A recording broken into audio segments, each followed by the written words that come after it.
It's hard to believe what's not waiting for me. Someone I lost. Someone special.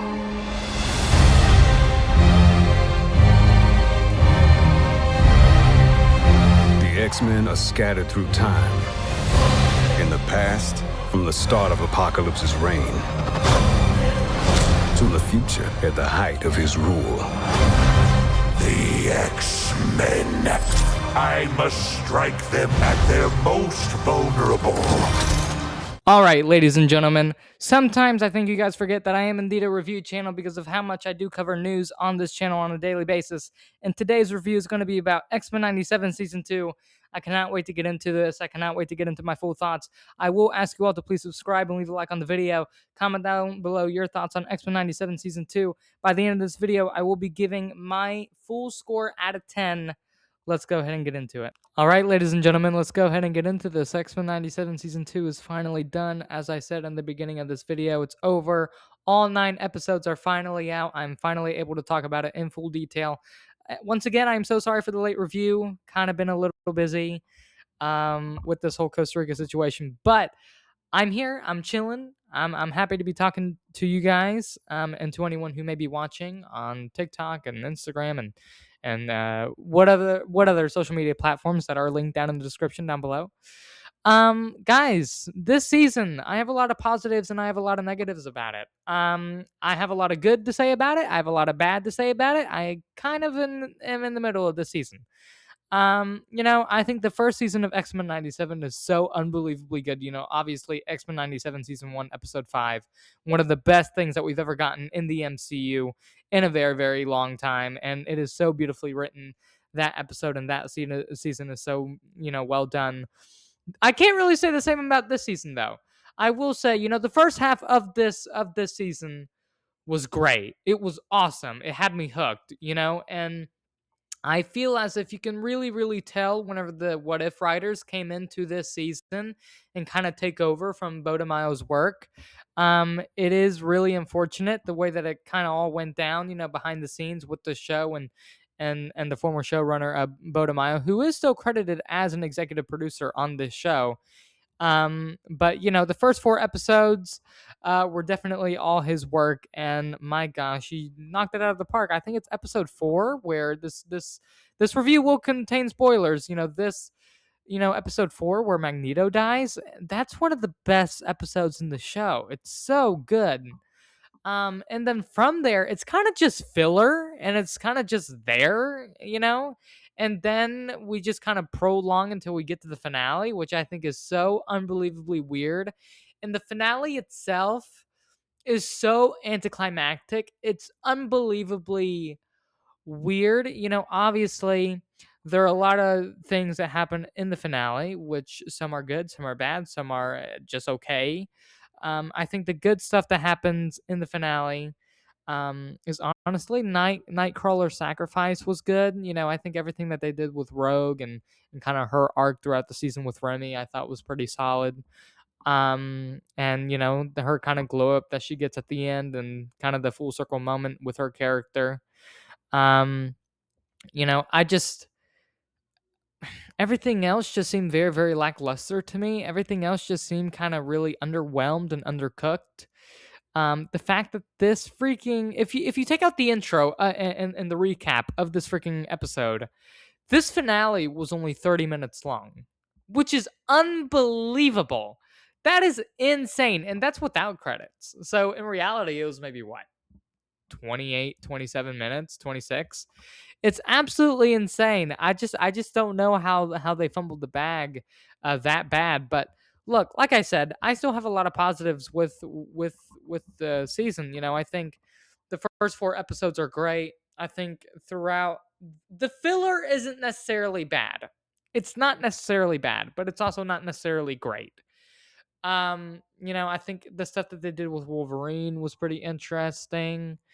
All of the filler is okay, but the first season of the show, it has you so hooked from beginning to end. Trask is involved throughout the show. The Sentinels, everything.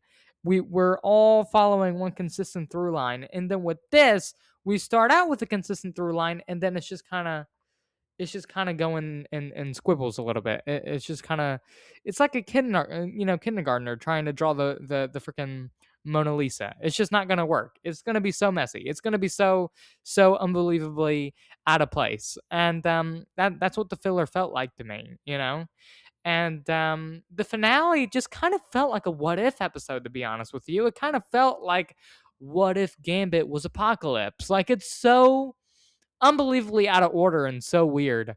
Um, it's just kind of weird and how they did it and how they approached it.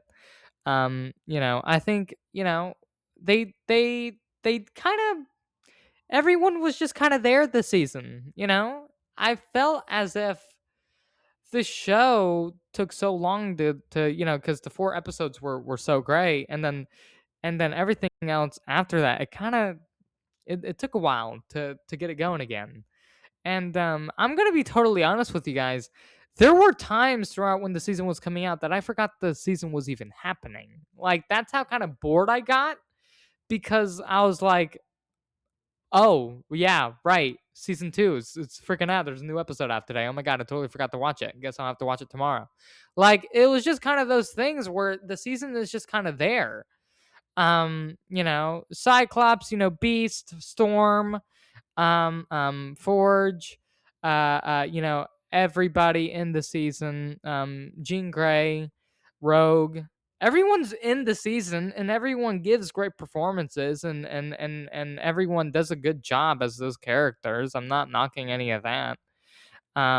Obviously, this series is meant to be a reboot to an iconic show, and I think that this season, um it kind of felt as if the writers kind of came in and didn't really care that it was such an iconic show, and they were working with such iconic material.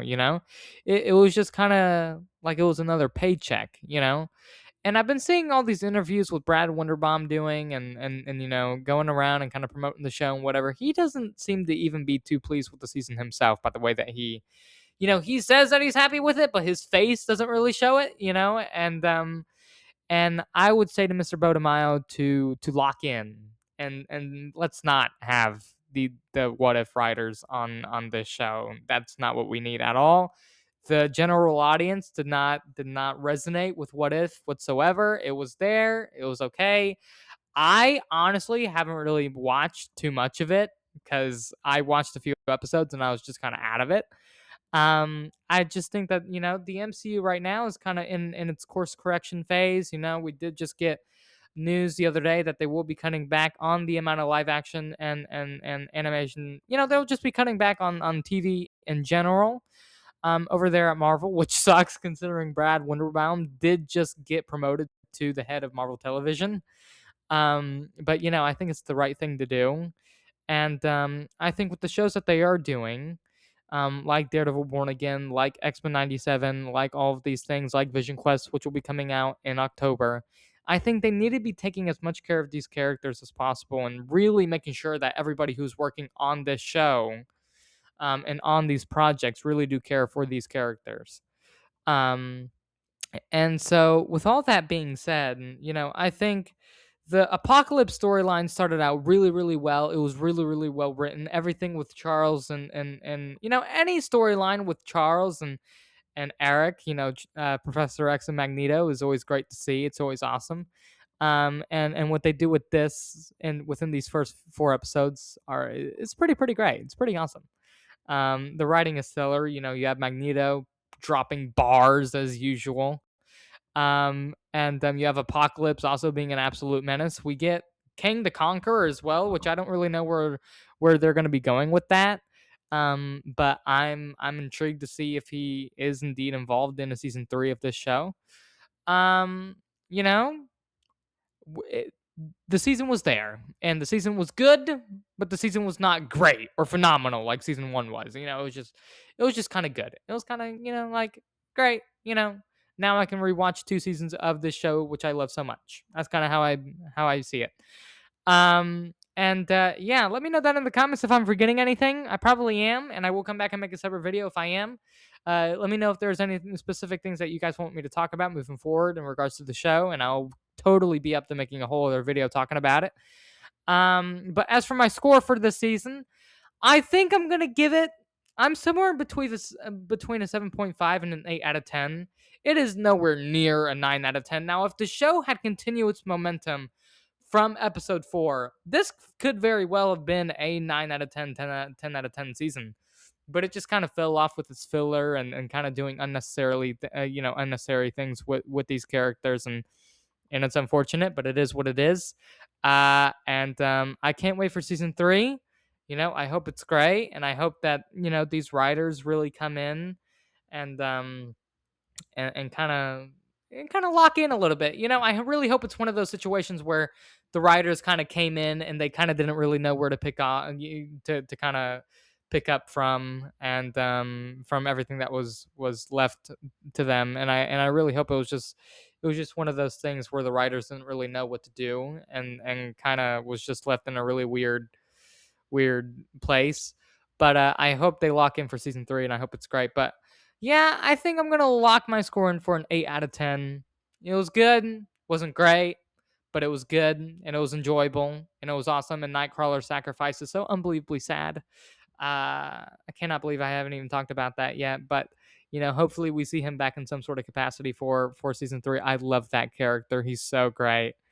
And yeah, this season it did a lot of cool things with him, and I think if he stays dead, what an icon, what a freaking great. I don't think he'll stay dead, but we'll see. I mean obviously we brought Remy back from the dead, which I'm also kind of torn about, by the way, because that is such a significant thing that happens in the show, and it's kind of, it kind of is done a disservice a little bit. I mean, why would you kind of root? Because now, when people watch the show for the first time, right, and they're gonna see episode 5 of X-Men '97 and be like, "Oh my gosh, he's dead! Oh my goodness, what a sacrifice!" And then they're gonna be like, "Wait, we're just bringing him back in season 2? That's kind of weird."